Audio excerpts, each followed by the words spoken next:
What's going on, guys? Welcome to part 4 of the basement build. I have Darcy here with me. He's the drywall installer and the mudder. So as you saw in the last episode, we're pretty much done drywall. That's been a week or two, and now everything is done and he's started on the mudding. Let's roll intro and then talk about some mudding.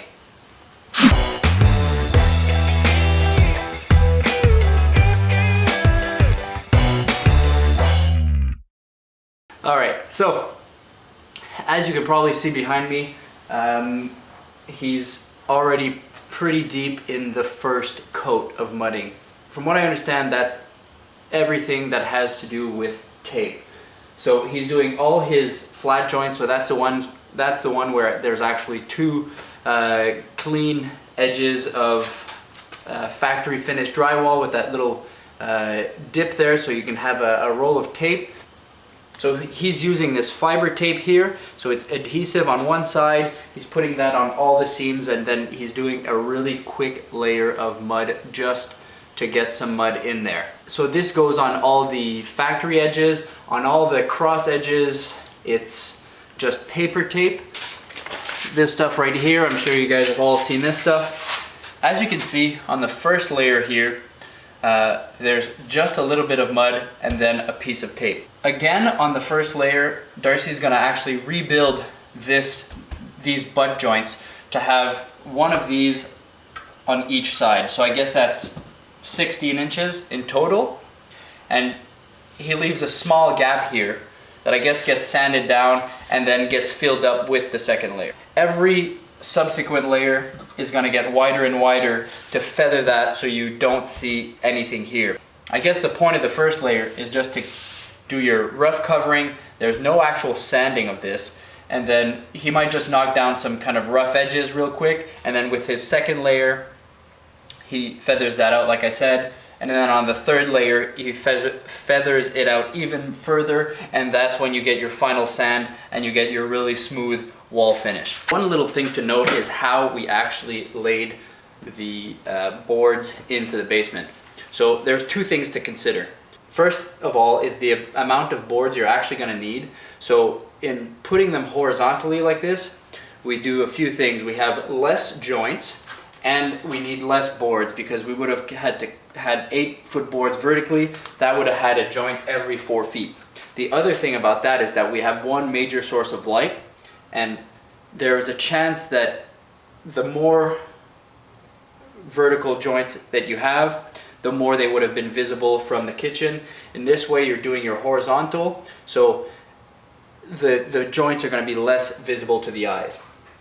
Just as far as how these joints are called, all these ones that are, in our case, vertical, are called cross joints. And these are all butt joints. So on a sheet of drywall and a 4x8 sheet, the two long sides have a small bevel to them so that you could put tape and plaster.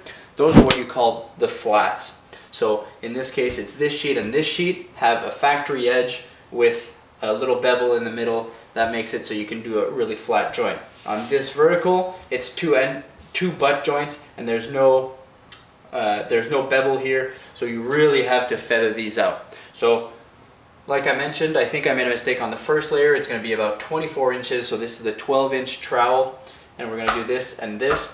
The second layer is just going to be one in the middle to feather that out, and then with a third and final layer, that's going to be 32. So it's going to be two 16-inch trowels on the side of this, and it's going to be a really big feather to make this wall nice and smooth.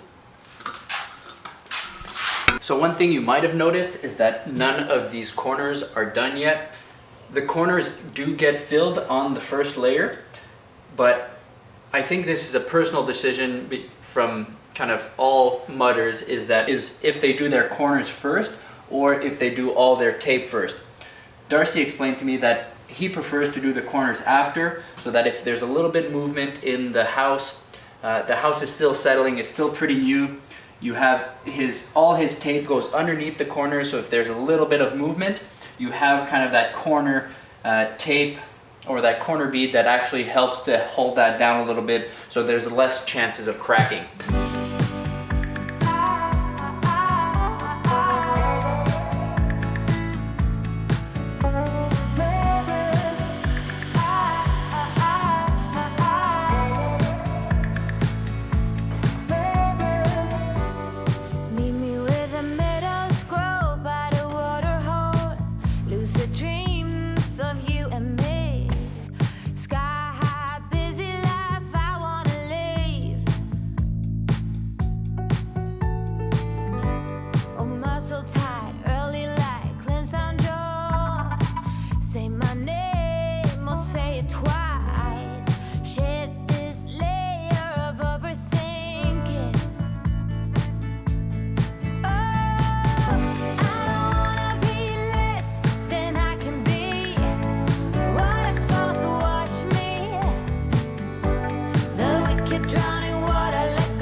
All right, so Darcy's working in the basement.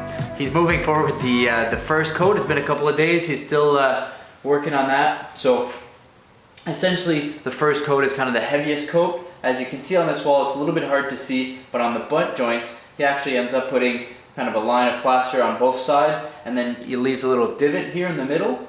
When he gets to the second coat, he's just gonna fill that into the middle, and then the third coat, he's gonna go even wider and just kind of knock all that down and do a really nice smooth finish with a bigger trowel.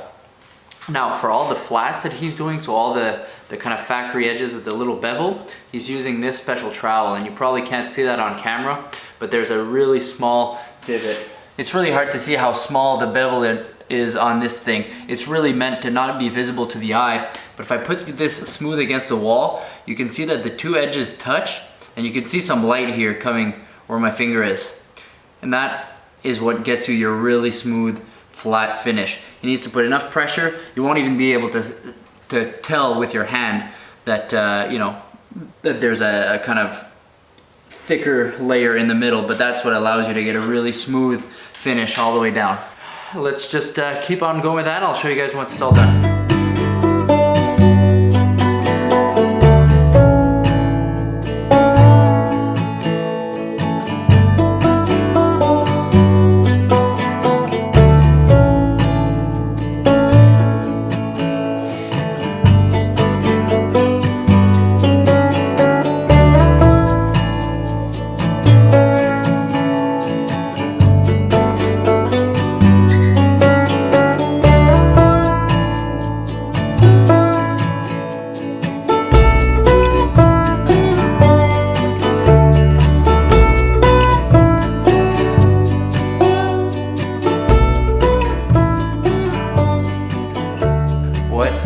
Going on, guys?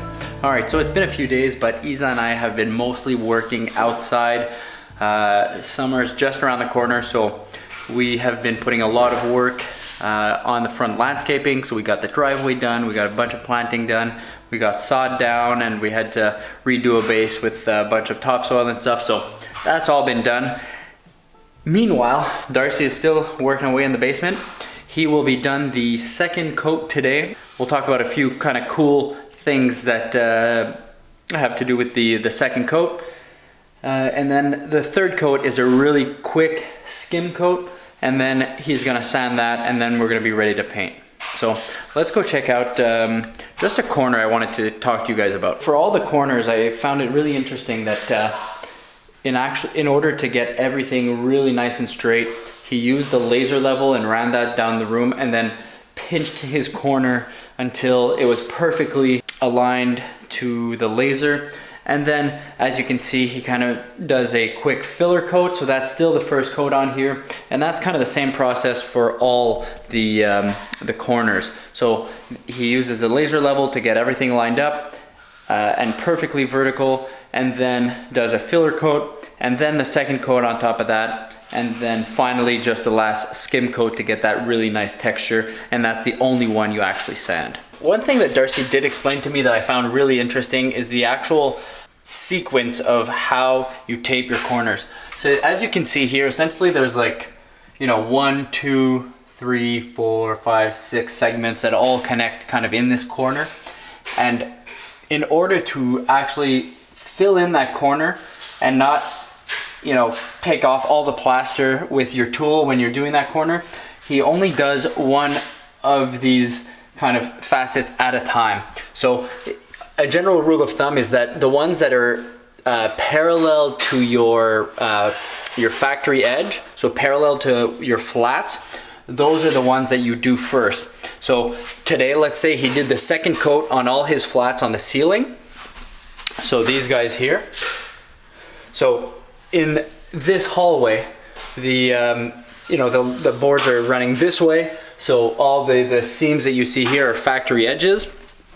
And so when he gets to this corner, he only does, you see this one on the ceiling, because that's essentially a continuation of the flats, and then this one on this wall here, and finally one on this wall here. So that's 3 of the 6. tomorrow when he's gonna come back and do his final coat, he's gonna catch this guy and this wall. So essentially he's able to, this one will have all dried and you'll get a perfect 90-degree corner. If you do end up doing them all at the same time, when you try to feather your edge, your corner is gonna catch and you're gonna have a weird bevel in that corner, and that's why it's done that way.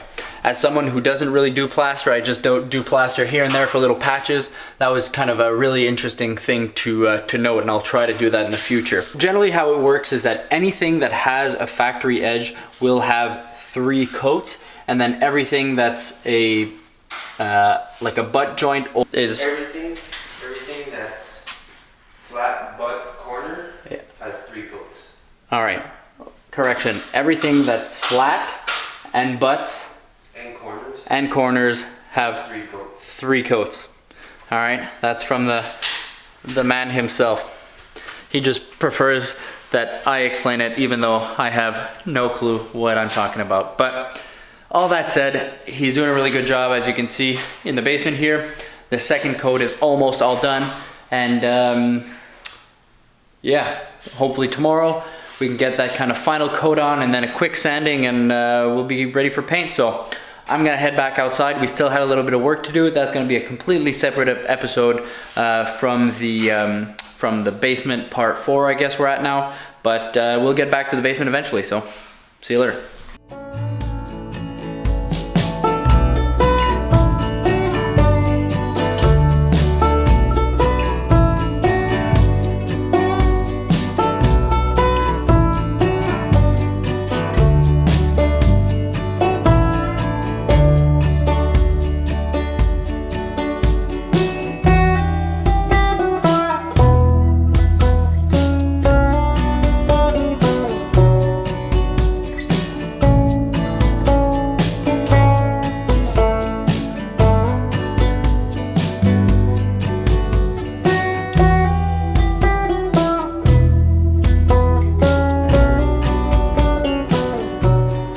One thing I did want to touch on is this third coat. So earlier on in the video we talked about the first coat, and then the second coat, which is kind of a skim on top, and then this is the final and third coat. And as you can see, it's about this wide, so it's about 36 inches wide. It uses an 18 and an 18, so that really feathers out all the butt joints on the walls.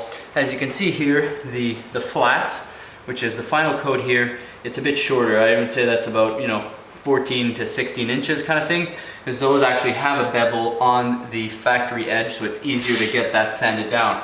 These flat ones, in order to make them disappear, have to be really feathered out. And the amazing thing is about a good plasterer is that there's really not all that much sanding once they're all done. They kind of make sure to apply it in a strategic way. So it's just kind of a quick sand coat, and you can't even feel anything when you touch the walls here. So that's where we'll kind of leave off on the drywall. Yeah, the job's done. It looked great. The soundproofing works great. And yeah. Well, now that we're here, that will do it for part 4 of the basement renovation.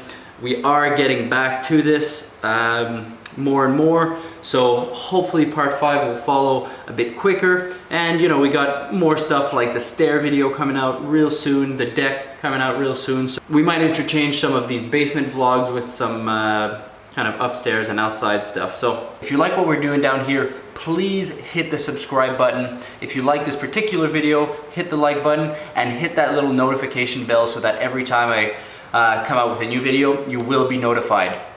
That's it for part 4. See you guys.